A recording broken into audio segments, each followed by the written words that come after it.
It's March Madness. Let's find out what happens when Cinderella shows up at the ball.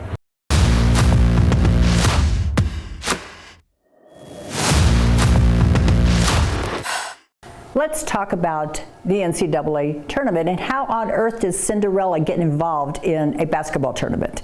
Well, think about this. The tournament is what we call the big dance. And they have, all these teams that get to go to the big dance to see who can win it all. It's so exciting, so exciting, so exciting.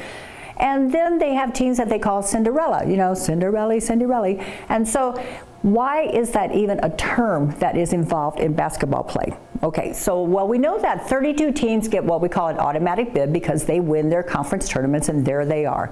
And then the selection committee goes through and they find the other teams to say, we're going to invite you to the big dance. Oh, it's an invitation only event. That's how Cinderella comes into play. Because think about Cinderella. Let's talk about Cinderella. What did she do? Cinderella was an uninvited guest to the ball. Big dance, right? And everybody was already at the dance, and they were invited, and they were expected to be there, and they had hopes of winning the prize, which in Cinderella's case was the prince. And then this unexpected Cinderella shows up. And in the end, Cinderella makes her play, and she wins the prize. So a Cinderella team is somebody that comes into the tournament and nobody is expecting them to do anything more than perhaps have a good performance. But something happens. Something happens along the way. Maybe they gelled, maybe they did something, but they are playing phenomenal basketball. Think about Villanova, 1985. They took out Michigan, North Carolina, and Georgetown with Patrick Ewing to win the whole tournament. Cinderella team all the way. Nobody expected Cinderella, and Cinderella showed up. You should find your Cinderella team. At least it gives you something to do during the whole tournament. And maybe you have 2 or 3. It doesn't have to be just one. Because usually it'll be like a medium team, maybe an 8 seed, 9 seed, something like that. But you think they have a chance. And so what would you do? You bet them on the future bets. So what is a future bet? Future bet says, I am going to bet that team because I think they have a possibility of winning it all, the whole thing.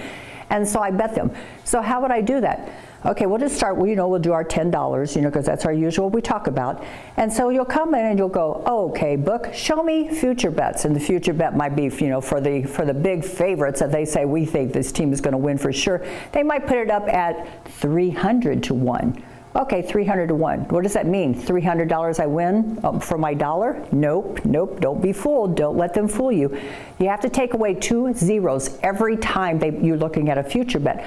300 to 1 is 3 to 1. That means for every dollar, my 10 will win me 30, my dollar would win me 3. That's how you do it. But we could find a Cinderella team that might be a little more interesting. Maybe we find a Cinderella team that isn't favored, and so they're plus 4,000. But again, plus 4,000 doesn't mean that I'm going to win $4,000 for every dollar I bet. Take off your zeros. Take off your 2 zeros. Plus 4,000 means 40 to 1.